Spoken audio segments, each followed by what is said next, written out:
Good afternoon. This is Greg Lois. Welcome to Indemnity and Medical Benefits, our New York Workers' Compensation series. Happy March, everyone, and I hope you had a great, fun St. Patrick's Day weekend. We certainly had a great St. Patrick's Day event here on Friday, which also happened to be third Friday, so that was a lot of fun for us. So let's talk about what we're going to be looking at today, indemnity medical benefits. Going forward next month, April, common litigation issues, May, discovery hearings, trials, and appeals. And my goal, as you know, is to give you a great overview of the topic and then answer as many questions as I can. Today's presentation is 57 slides, so I know that's a lot of slides, but we have a lot of information to go through today. And I want to encourage people to ask your questions. I can see the questions pop up. I will answer as many as I can at the end. I will not embarrass you. I'll just say your first name so you know I'm answering your question. But just go ahead and ask that question, because even if you think this is an easy question, I bet you there's someone else who wishes you had asked it, particularly those who are watching this back on video. So why are we doing this webinar? What are we talking about? What's our goals here?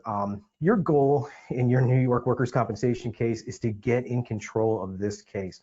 We're going to talk about, as we go through this series, ways that employers can reduce your exposure, what kind of things that we can do and what we can influence with you. I really want to help explain the judicial system and its biases to you, and again, focus on practical ways to reduce exposure.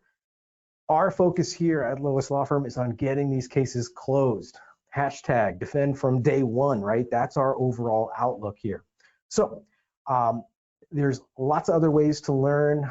We have handbooks. You can go to our website, which is loisllc.com/publications. You can download our 2023 handbook. That's our comprehensive guide to New York workers' comp defense. I know attending webinars, like nobody needs one more video meeting, right? But all of these webinars are also available to you as a podcast. And our firm does 4 podcasts a month on different topics in workers' compensation and associated civil litigation. And if you're looking for something next level, like 201 level, I keep pushing people to check out my partner, Christian Ceson's podcast. It's called Third Fridays. It is available on every popular podcast platform or at loisllc.com/podcast. What is LOIS Law Firm? Well, our vision is to be the go-to workers' comp defense firm for the best employers and carriers nationally. And just as important to us is being the best place to work. Our firm mission is to help you get in control and stay in control of your cases, whether it's New Jersey or New York or any other jurisdiction we practice in. Our goal is to drive that case to closure.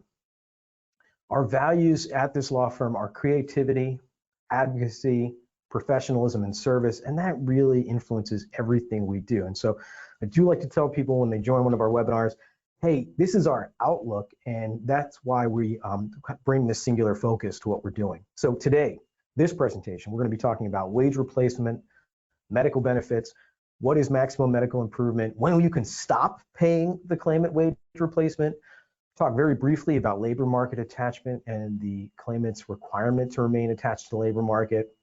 I'm going to talk about some theory and why we like to avoid tentative rates in our cases.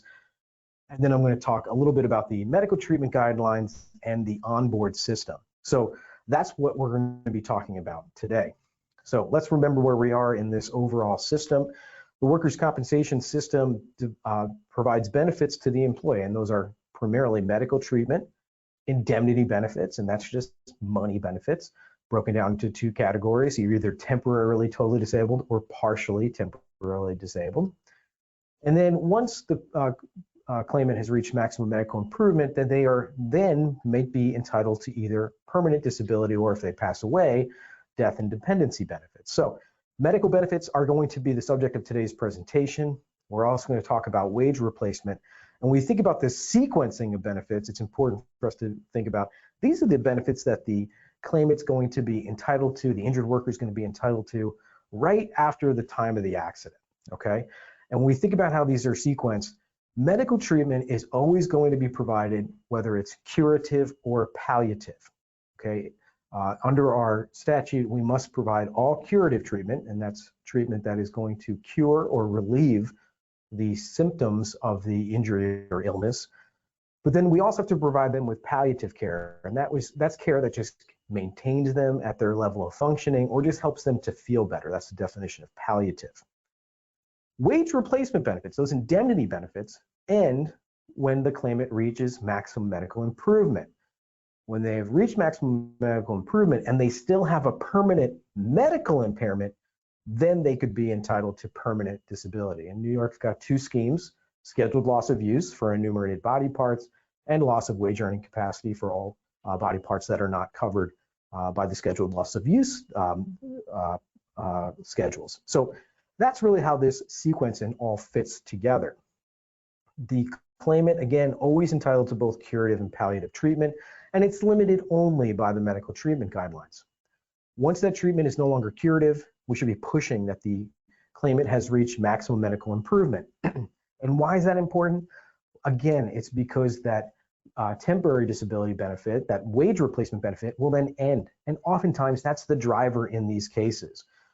Palliative care after maximum medical improvement has been reached is going to be required under our statute. And at maximum medical improvement, we should be pushing for a permanency rating, and that's if the claimant has a permanent residual disability. Now, just some quick concepts, just to put this in some perspective. Please remember, the claimant cannot be both temporarily and permanently disabled at the same time. We do have cases where the claimant is temporarily disabled, is able to return to work or gainful employment and is working for a while. And so again, temporary disability is ended, and then they need more treatment. Maybe they need surgery, and they're going to go out and during that recovery period from that surgery, they would be again entitled to temporary disability benefits. So that's what we're going to focus on today: medical treatment and the interplay with wage replacement benefits. The litigation or the determination of permanent residual disability, that's going to be reached in an upcoming session. So we're not going to reach that today. Now, when we talk about these topics, I want us to be mindful about whether the defenses or the challenges we're going to put in place are either tactical or strategic, right? And the difference between a tactical or strategic argument or issue to be raised. Oftentimes in a workers' compensation case, we're having these tactical fights over, for example, things like the need for a specific medical care, or has the person reached maximum medical benefit, right? Have they reached maximum medical improvement? Those are all tactical fights. They don't have a strategic impact in the case. But when we get to the claimant's permanent residual impairment, that's either medical impairment or loss of function or inability to work, that's going to have a strategic impact on the case. And so it's important to think about how we're being positional as we litigate and defend these matters. All right, let's begin by talking about indemnity benefits. What are indemnity benefits? Well, remember, we are exposed and liable to treat any injury arising out of the course of employment, and that's regardless of fault. This is a no-fault system. Workers are going to receive a limited wage replacement benefit, and it's going to be subject to a maximum and a minimum during the time that they cannot work because they're recovering from their injury. These we're going to call indemnity benefits, and remember, they're paid on top of medical benefits. So we will sometimes issue an attack on temporary disability benefits, and the reason we're going to do that is either to create some leverage or momentum in a case. What we've learned is that, well, this area is full of bad actors, and the claimant is oftentimes seeking medical care, not because they need the medical care, but because they need those out-of-work notes. We've discovered that when we attack on temporary disability about whether the claimant can or cannot work, that creates the leverage towards a settlement. And the reason is because really they're not seeking medical care because they need it, they're just seeking that medical care because they're trying to remain out of work for as long as humanly possible. It's the reason why in this system where the claimant gets to choose their own physicians are generally not choosing very good doctors. In the cases that we're seeing, and remember, I only see litigated cases, or in other words, cases where there's a problem and they have to go to court. The claimant is not choosing the best orthopedic surgeon. They're choosing the orthopedic surgeon typically that their attorney is sending them to and who's going to keep them out of work the longest. So when we attack on that, it's really to get some momentum or leverage in a case. We can also force the claimant to actively pursue their claim, which creates a burden on them. Remember that the claimant doesn't really want to go back to work, doesn't want to attach back to the workforce, is really kind of enjoying their time sitting home, drinking beer, and getting paid money to watch Judge Judy all day. And so it's our job to create that burden to make them do something active to pursue their claim. And oftentimes, just making the claimant do the bare minimum, the bare necessity, is enough to bring them to the settlement table and to get the case resolved. So I think you should attack on temporary disability because of all of these factors. First, the claimant has a high degree of control over their lost time, and they can control this lost time by selecting physicians. And again, they're generally not going to pick the best doctors. They're going to pick the doctors. They're going to pick the doctors that keep them out of work the longest. They can also delay treatment.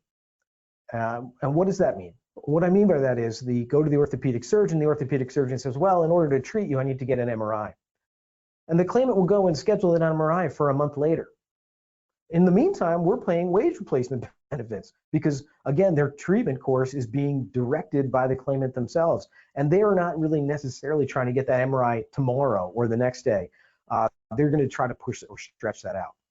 So we see them delaying necessary treatment and particularly delaying necessary testing, which increases our exposure because we're having to pay for lost time benefits for someone who really is on purpose not aggressively pursuing all the medical treatment that they need. The claimant under our system here in New York only has to show medical evidence of disability every 90 days. That means they only have to go to the doctor every 90 days. And so what we see them doing is really stretching out their periods of temporary disability by stretching out their doctor visits. And they're planning the doctor visit 60 days or 90 days away from their last doctor visit. Now, if you were truly trying to get better and seeking curative care, you'd be going to the doctor as soon as you can. You'd go to the orthopedic surgeon, and the orthopedic surgeon would say, hey, you need an MRI or a CAT scan so that I can determine what to do next. Well, you would go get that CAT scan as soon as you could and get right back to the surgeon as fast as you can because, your situation, your medical situation is not being dealt with. But that's not what we see driving this system. We see extended periods of temporary disability because the claimant is not affirmatively and actively and aggressively pursuing curative care. There's also a money factor that comes into play here in addition to the money that we're paying in lost time benefits.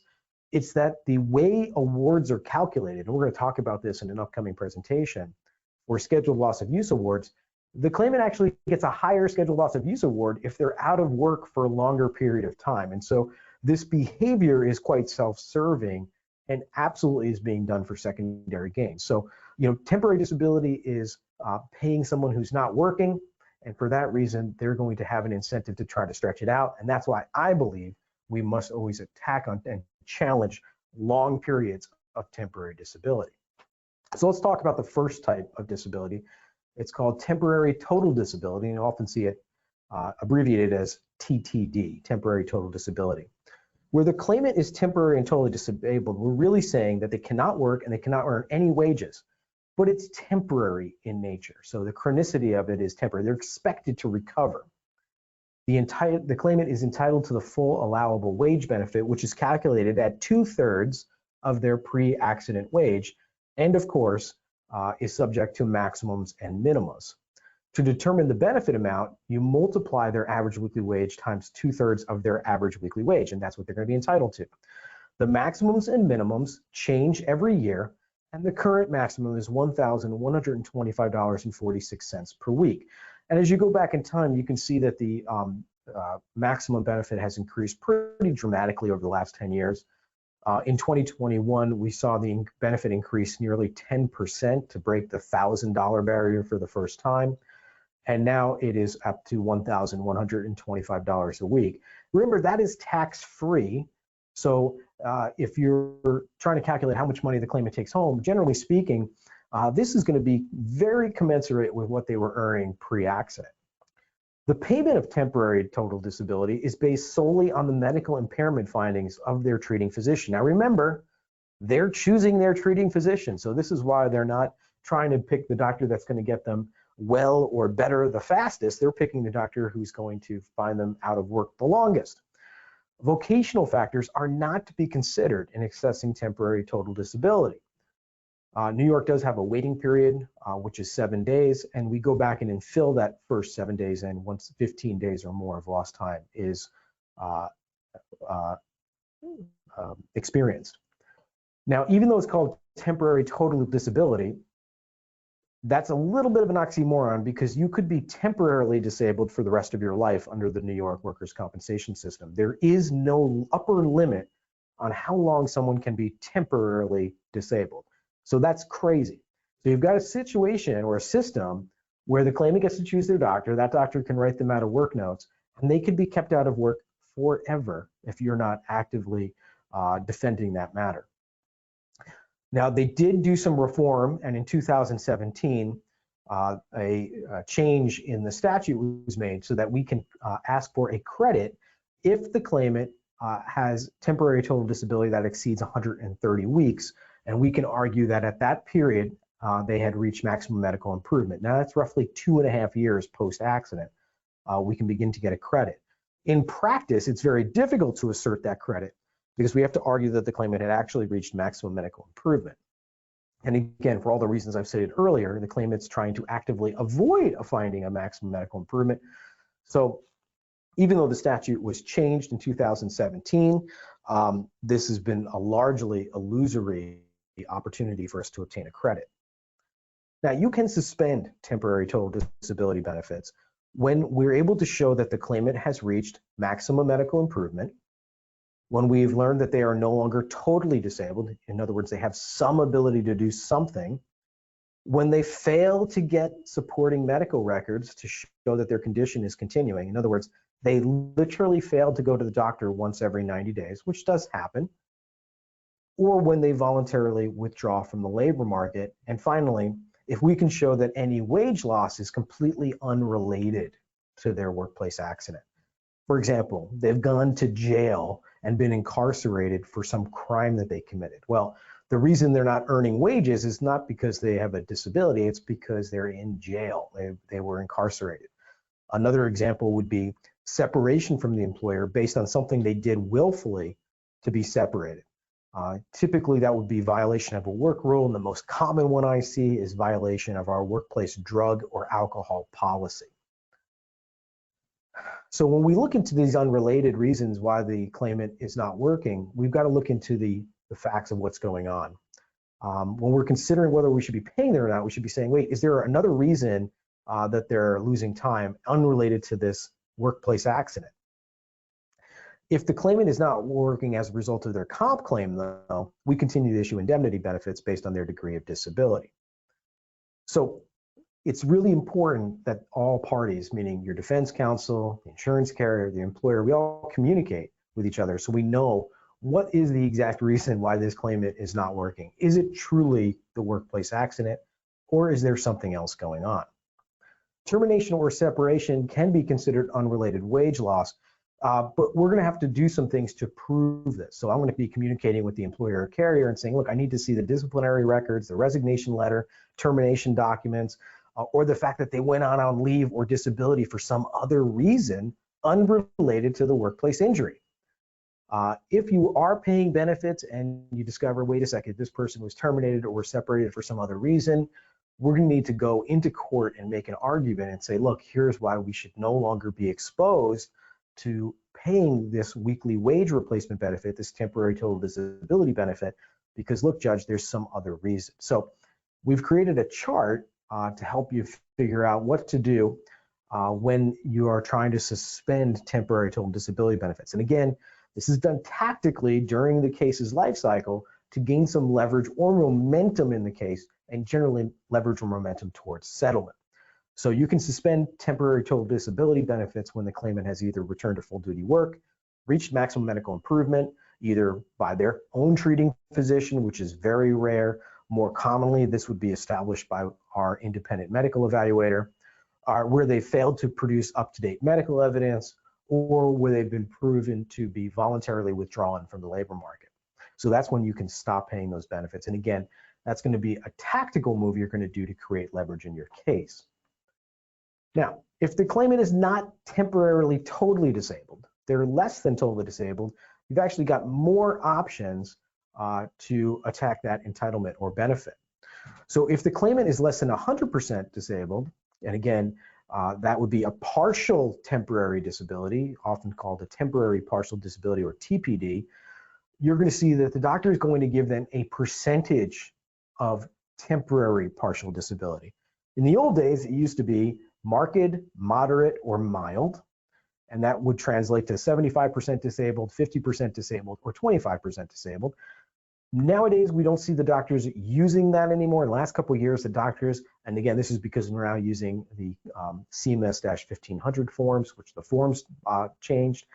Now the doctors will actually write down the percentage of disability. They'll say 50%, 75%, 80%, 90% disabled. So you'll see a percentage in there. And the way you're going to calculate how much to pay them is take their average weekly wage, multiply it by that 2/3, and then multiply that by the disability percentage that the doctor is finding. So in a great example, and we're looking at an example average weekly wage that we started working with in last month's presentation, at an average weekly wage of $804.25, 100% disabled would entitle the claimant to $536 a week, 75% disabled would entitle them to $402 a week, 50% disabled would entitle them to $268 a week, and 25% disability, which is a very mild disability, would entitle them to $134 a week. But that's actually less than the state minimum, which is $150 a week. So you would automatically increase that to $150 a week. So just quick examples of how this is calculated. A temporarily partially disabled claimant must continue to go to their doctor, again, every 90 days or less, to present updated medical, which shows that they have a continuing condition. So that's the first thing that they sometimes fail to do. They just fail to go to the doctor. They've got a very mild disability, and they're not keeping up with seeing their physician. If you can offer them a light duty job, they have a requirement to respond to that light duty offer by taking the job. Okay, if it's within the restrictions that their doctor is providing for them, they have an affirmative statutory duty to absolutely come back and do that light duty offer. And that's why accommodated or light duty work is such an important thing to be able to offer to your injured workers. But if you're the kind of employer who cannot offer accommodated or light duty work, they still have to go look for work within their restrictions. And this is called, they have to demonstrate what's called labor market attachment. Again, this is something that a partially disabled claimant has to demonstrate that a totally disabled claimant does not. They also have to not voluntarily withdraw from the labor market, because just like a temporarily totally disabled claimant, they can't say, oh, I'm retiring, but by the way, still pay me for wage replacement. Well, you affirmatively or voluntarily retired, that's the reason you're not getting paid. It's not because of your injury or disability anymore. So the most important thing here is to focus on these light duty opportunities. If you can try to make a light duty offer, we should absolutely do it. Now, there's lots of great psychosocial reasons to do this. We know statistically that employees who do not return to some type of work, whether it's transitional work or light duty work or accommodated work, within 1 year of the date of loss, they have less than a 25% chance of ever returning to gainful employment. So this is why it's so important to make these offers if you can do it. If you make a valid job offer, meaning the job offer is consistent with what their treating physician is saying they can do, and they refuse to return to work, you can then suspend benefits. And if you're under an order, judicial order to pay benefits, you can go to court and say, I need to suspend these benefits. If you're not under judicial order, you can just simply stop paying benefits. You're making the argument that they are not doing what they need to do and they are voluntarily withdrawing from the labor market. Now, what if you can't offer them a light duty position? You just don't have one in your business, or your business is such a type that there are no light duty or accommodated work positions. Well, if we can't offer them a light duty role, they have an affirmative duty to go out and look for a light duty role somewhere else. And the courts have said, you know what, maybe they don't even have to find a job, but they just have to try to find a job. And examples of the kinds of things that count as looking for a job are enrolling in the One Stop Career Center, which is a job retraining program and resume building service that's offered by New York State. It's totally free. You can do it on your phone.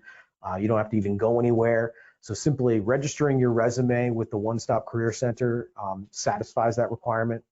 Going through any rehabilitation or job training program or any vocational service that's offered by the state, that would also satisfy the requirement.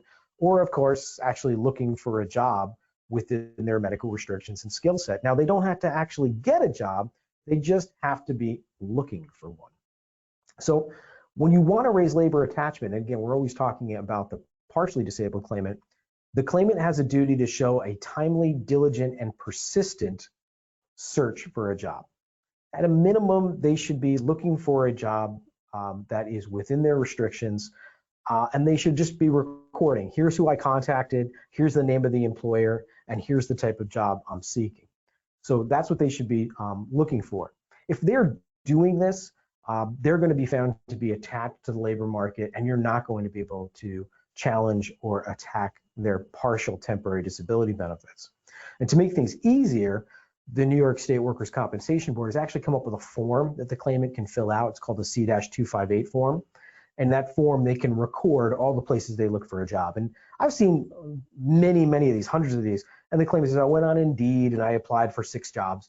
You know, that will be generally considered enough to show a labor market attachment and keep their benefits flowing. So when the claimant is on less than total disability benefits, we're going to suspend benefits when A, they've returned to full duty work, they've reached MMI, when they have a lack of up-to-date medical, or they've voluntarily withdrawn from the labor market by not seeking a job within their restrictions, by not registering for job assistance with the state, and by failing to do any retraining or rehabilitation.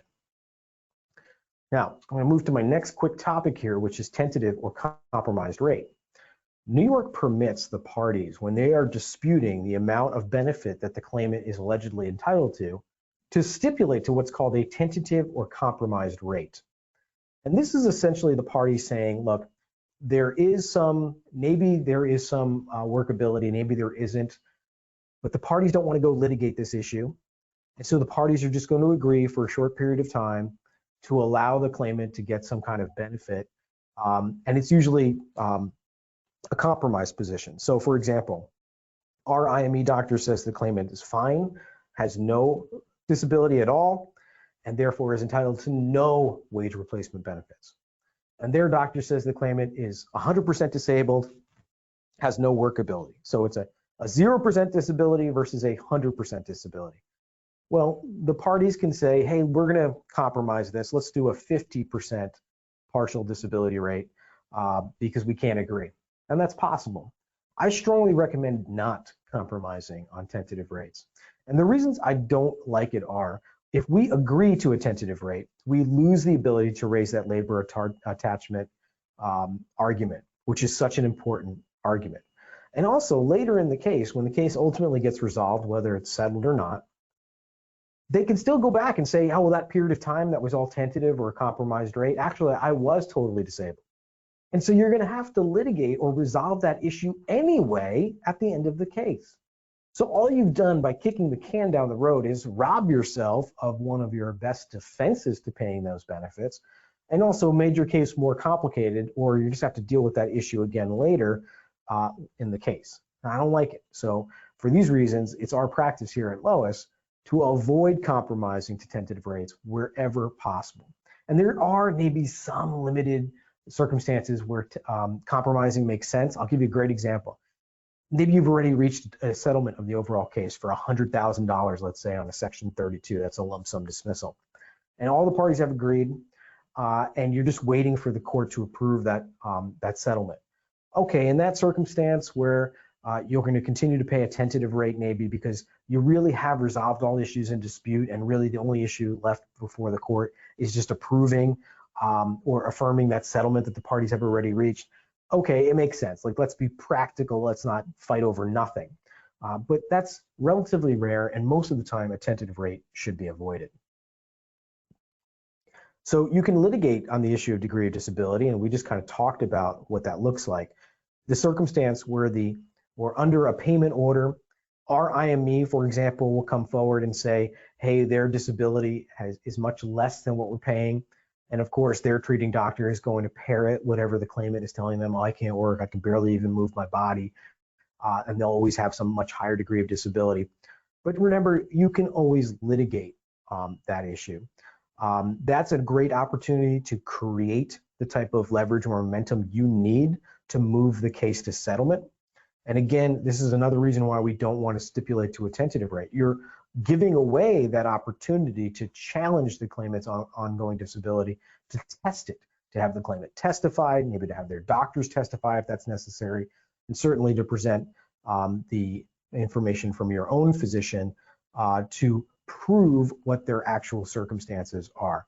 Again, a very important tool in your toolbox as you're looking to create leverage or create an opportunity for an overall settlement of these matters. All right, that's a little bit about lost time. Let's move into medical treatment. Medical treatment in New York is actually pretty favorable to the employer because once it's determined that the claimant has met the basic requirements, meaning they had an accident, there was notice, the injury was causally related to the employment, all medical care is going to be covered, and it's going to be covered by the medical treatment guidelines with some exceptions. There are some injuries that are not currently covered by medical treatment guidelines. Again, that's going to be relatively rare.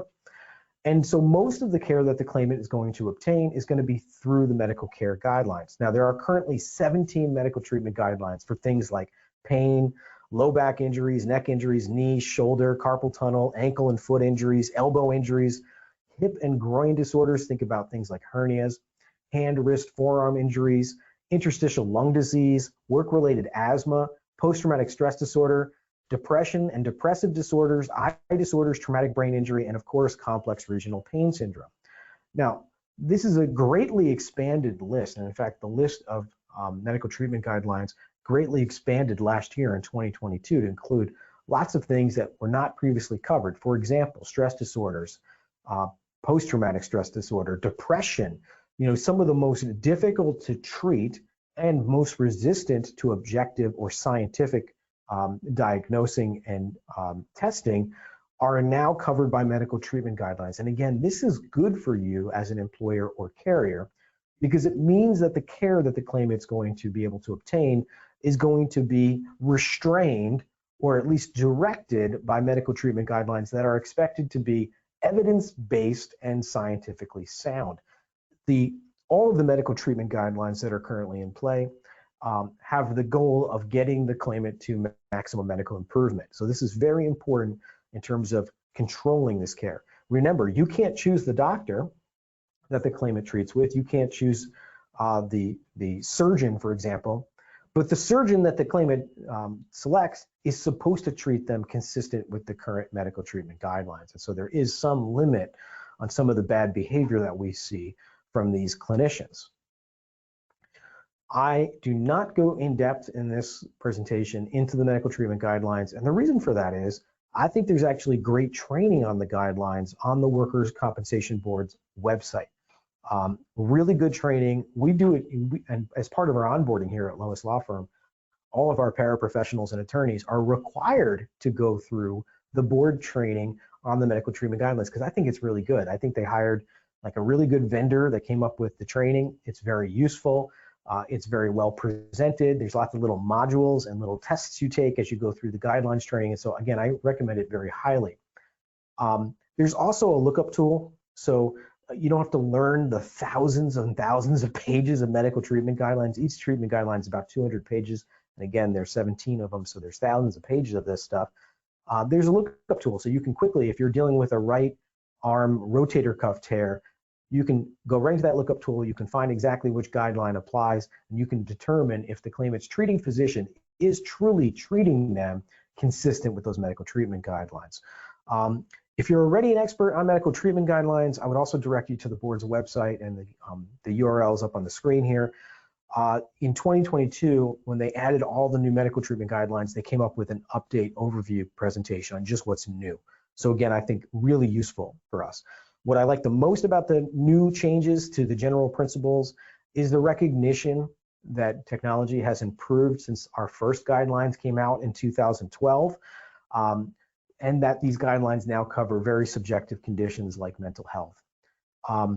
Interestingly, now the general principles recommend mental health referrals for claimants who have had a lack of progress in their treatment. I think that's kind of recognizing that, hey, if someone's not getting better from their shoulder strain over the course of 2 years, they should probably be sent to a mental health professional to determine what's really going on here. One of the bad things that I don't like is that functional capacity evaluations have been specifically prohibited, quote, during the early treatment, close quote, of the case. And that's kind of an interesting thing that they've tried to reduce. And the doctors can be asked now to do a virtual job site visit, which I think is incredibly interesting, to have a doctor come in and FaceTime in and evaluate whether the light duty work that we are offering is consistent with that doctor's suggestions or treatment program. All the existing medical treatment guidelines were changed in 2022, even in the ones that had been placed in service back in 2012. There are more than 250 pages of changes to those existing original 4 guidelines. And so one of the things that I like to point people to is they have now added some guidelines for tapering from long-term opiates, which obviously are really complicating some of our cases here, in that the claimant is maybe recovered from their overall injury, but they're addicted to these opiates. And so now there's some really good guidance from the board on ways to deal with those long-term opiate dependency type cases. In May of 2022, the board implemented a new system for resolving disputes over treatment under the medical treatment guidelines. And it came with a new concept called the prior authorization request, or PAR request, along with new timelines and dates for when those disputes can be resolved by the board. I do have a slide in here about calculating what calendar day means in New York. And that's because some of these PAR guidelines are calendar days versus business days. So what is a business day? It's a day a business is open, so it's Monday through Friday. What is a calendar day? It's every single one of those days in between. Doesn't take into consideration if it's a Saturday or Sunday. And calendar day says that any period of time that's computed from a specific start day that ends on a Saturday, Sunday, or public holiday, the act may be done the next succeeding business day. So just keep that in mind when you are calculating your response times to these prior authorization requests in New York. How PARs work, here's a super simple way they work. Let's say there's dispute about whether or not specific treatment should be provided. That will go to a level 1 reviewer, and if ignored, that treatment will be granted. If it is denied or challenged, it will go to a level 2 reviewer, which will be a payer physician review, who can then again challenge that. It will then go to the board, which would review the prior authorization request, and if the claimant is unhappy with how the board adjudicates that, it can then go before a law judge, who will then resolve that treatment dispute. So there is a multi-step process now to make sure that these medical disputes are being resolved quickly, accurately, and then they are getting to a law judge if the parties cannot resolve them. Now, how do you know, as a claims professional, if treatment should or should not be authorized? Well, again, I would point you to the medical treatment guidelines themselves, and look at those medical treatment guidelines lookup tool, but also consider the posture of the case, right? Challenging medical treatment is a tactic that you can utilize to generate some leverage in a matter, but it should be done when the case is stalled or when the claimant is clearly playing games. You'll see cases where the claimant's clearly playing games when they're delaying treatment, delaying diagnostics, delaying testing, or seeking treatment that is simply nonsense. We're defending cases here all the time where the claimant's had 2 years of physical therapy and they're claiming that they need more. And it's kind of patently ridiculous. Objectively, it's no longer curative at that point. The physical therapy in year 5 is not going to get you any better. It might make you feel a little better, or it might have a palliative effect, and I'm not challenging that. But really, you should be thinking about utilizing the medical treatment guidelines to help control medical treatment, and also to make sure the claimant is getting curative care. We want them to get better, not simply get more treatment. Now, you'll also see in your cases that the board, when it resolves a medical dispute, will issue something called an order of the chair, directing either the medical to be approved or not approved. Just be thoughtful about that. These cannot be appealed. The way you challenge an order of the chair is by directly writing correspondence to the board saying this order of the chair should be rescinded, and explain why. Some of the issues I see with ONBOARD are where we're trying to resolve a case or create leverage in a case to move this case into a posture for settlement. And we want to make sure that we're not approving more treatment or surgeries or doing a restart, or even worse, a new body part bringing into a case that otherwise would be ready for resolution. So the things I see with the onboard are, you have to be very careful about this. Let's make sure as claim professionals that we are doing a good job. Usually I'm seeing a lot of my clients using a medical utilization review or even a vendor to handle the onboard requests, but let's be thoughtful about what we're doing them. And obviously, onboard does not end the old game of repetitive resubmitting. And what that means is the clinician wants to do some medical treatment, which is either experimental or repetitive, meaning they've already done this 3 times and they want to do it now at the 4th time. Maybe this will be the charm. And in the old days, they used to like to fax the adjuster or the claims professional and hope that they missed the fax and then the treatment would be authorized. Now they just keep resubmitting it into this electronic system and hope that you miss it. So just be thoughtful about trying to challenge those repetitive resubmits. Now, one of the ways we challenge medical is by getting an independent medical examination, which is specifically allowed by Section 137 of our statute. The challenge of getting an IMEs are that your IME, again, very useful in challenging unnecessary care and certainly challenging the claimant's workability or lack of workability, but there are some limits to it. IMEs in New York are truly independent. That's not to say they're always impartial, but they are independent. We don't have the right to really control and direct the IME as much as you can in other states. You can send a cover letter to the IME, but you really can't communicate with them. And once the IME does their evaluation of the claimant, they then have to submit their report to all parties in the same manner and on the same day and in the same way, which means we don't get an advance copy, for example, of the report. They also have to submit that report to all parties within 10 days. So again, you're not getting a heads up, you're not getting an advance opportunity, and we're not allowed to communicate with them. You know, we're not allowed to send them private information or have private communications with them that are not being copied to all parties. So this makes getting an IME in New York kind of a challenge, and there's also a lot of grounds here for our adversary to object to our independent medical examiner's report. So we say, and we are getting independent medical examination, and again, very important to help you defend your case fully, a great cover letter is the key. Just remember that that cover letter is going to be provided to all parties. So you can't provide anything to the IME doctor that's not going to be provided to all the parties and filed in the electronic docketing system. We don't have the opportunity in this system to coach or have any kind of ex parte communications with our doctor. So again, this is going to be a truly independent medical exam. How do we influence what the doctor is going to say? Well, the answer is, first, you get to pick your doctor. So it's not like a random panel of doctors. So you're going to pick a doctor who you're going to have some faith and some feeling that they're going to be less paternalistic and more objective. And remember, you can send them that cover letter that explains what's going on in the case and ask the doctor specific questions. So you do have the opportunity to do that. The doctor has 10 days to produce that written report and then must send it to all parties same way, same day. And so in that way, there is some independence to that examination, and it should be useful. All right, let's close this up and turn over to questions, but let's just remember, challenges to temporary disability or medical treatment, these are going to generally be tactical challenges. You're not going to win the case on a challenge, but you are going to get that leverage that you're trying to look for to get to settlement. The issue being litigated, when an issue is being litigated, you're going to hear from us some concrete next actions that we're going to want to take so that we get this case teed up in the right position.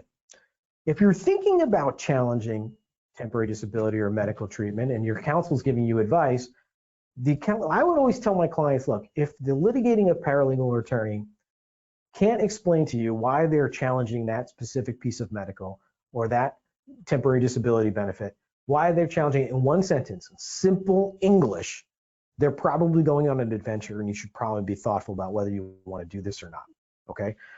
Remember, these are tactical moves, and so when you're doing them, you want this tactic to elicit some response, and typically the response we want to get is, okay, let's settle my case, let's stop this, right? That's generally what you're trying to do here.